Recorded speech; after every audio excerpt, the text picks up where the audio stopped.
Hello, my lovely collective. Welcome to Vivid Vibration. My name is Christina. Thank you so much for being here with me today. Collective, we have the Father and Gnosis, the Stone, the Offering, Bardo and the Nectar, the Gem and the Kiss. You know, the Father is the idea of being lifted up on a pedestal and dropped flat on your face. You know, and especially in terms of like parental figures in our lives, you know, when we're younger, we're dependent upon them. And so we, you know, we see them in that almost like that godlike energy of, you know, like all being powers. And then you grow up and you look back and you realize, or a lot of people realize, how shitty their parents were, how shitty their, you know, like their everything was. You know, and there are a lot of parents and children out there who have experienced roles where it's like, you know, like they seem to hate you as much as they loved you, you know? And, you know, that can play out in a lot of different ways, you know, for everyone individually. But, you know, whether you are dealing with somebody who you just thought really, really highly of, and then you didn't think anything of them at all, or you're on the other side of the story, you know, like however that plays out, it feels like a heavy, like a thud, like an energetic thud. But I almost feel like this energetic thud, I don't know, because so what I see is like almost like an energetic cord, you know, like in your lower sacral chakra, and like this pulling, like it pulls you down. Whatever this thud is that you experience, like it pulls you down.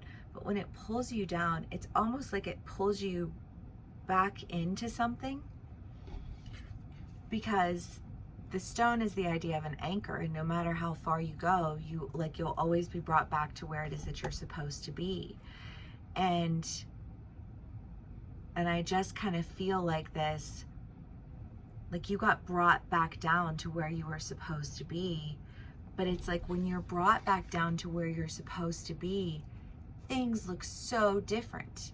You know what I mean? Because there's almost like this, I almost feel like a blockage removal, you know? I mean, and when you're doing like chakra, you know, like clearing exercises for your, you know, like your sacral root chakra, like just like bouncing, you know, like bouncing your ass on the floor essentially to like get those blockages out is just like an energetic practice. And it almost feels like that energetic thud was like almost like popped your chakra, you know, and like unplugged a channel within that opened your eyes to a lot of different ideas and perspectives.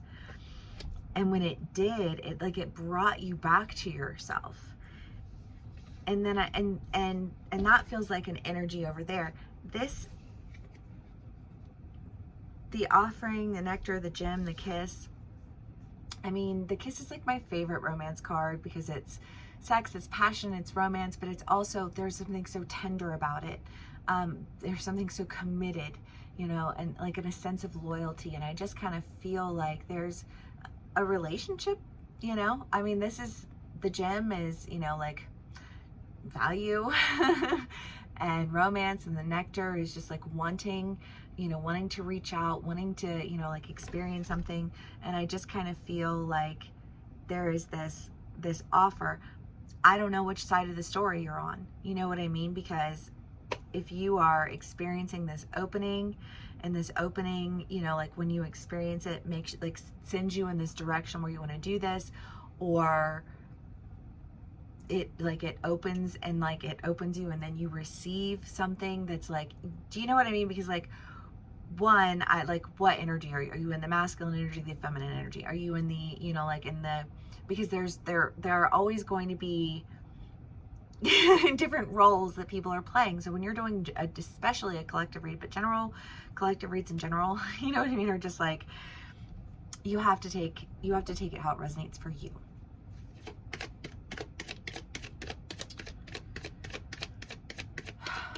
Okay.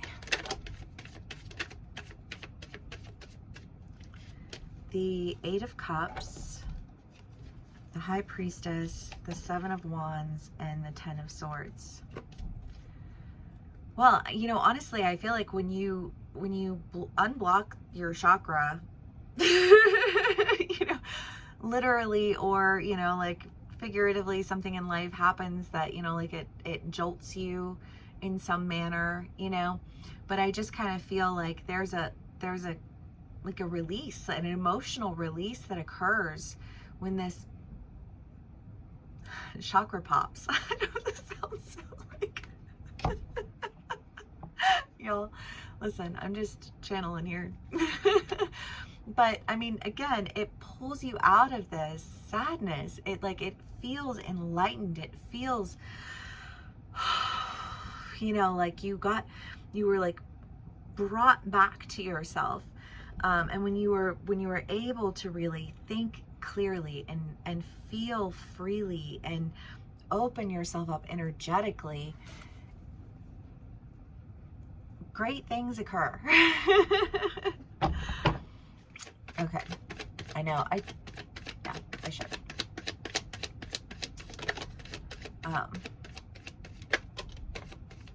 The Two of Cups, the Page of Wands, the Magician, and the King of Wands.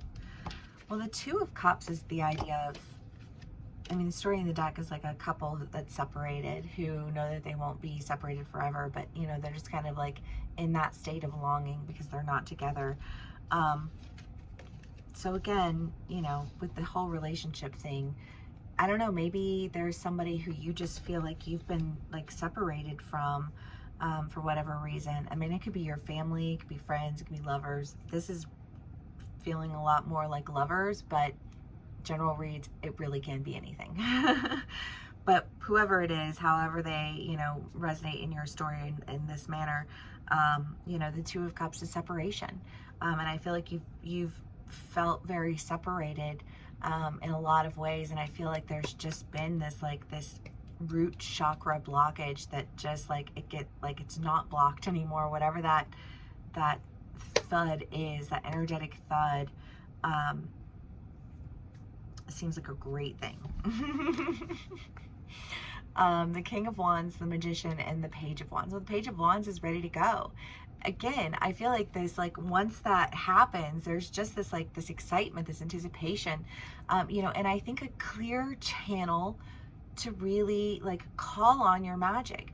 You are, you know, you are an energetic being, and you are able to speak things into existence, and you are able to create, and that is a beautiful skill set, one that has been bastardized by millions, no question about it, but something that is sacred nonetheless. And you have unblocked that sacral chakra.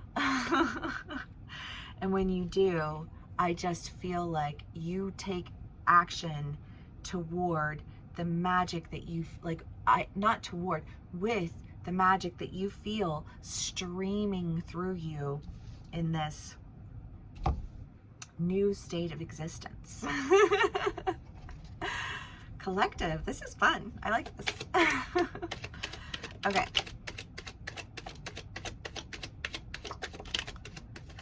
Four of Wands and the Moon.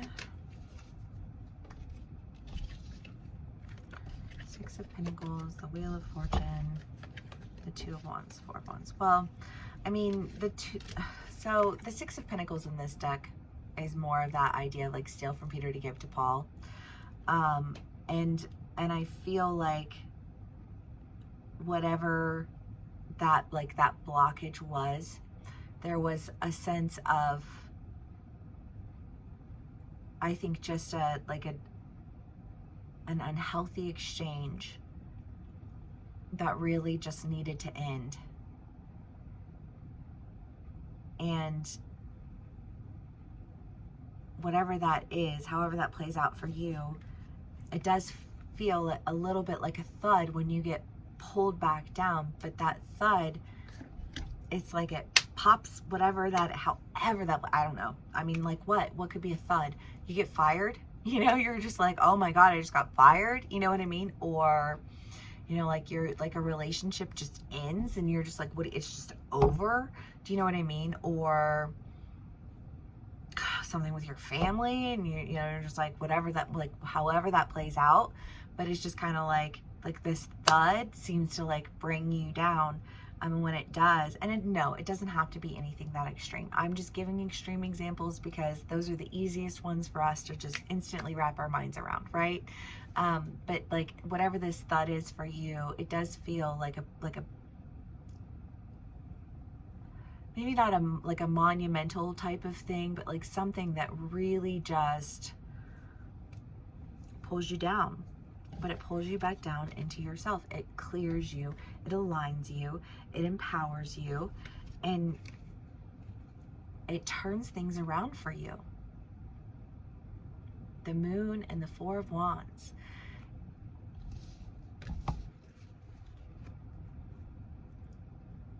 It opens up your intuition, and it allows you to step forward into, I feel like a flow state of love. Feeling like a hippie.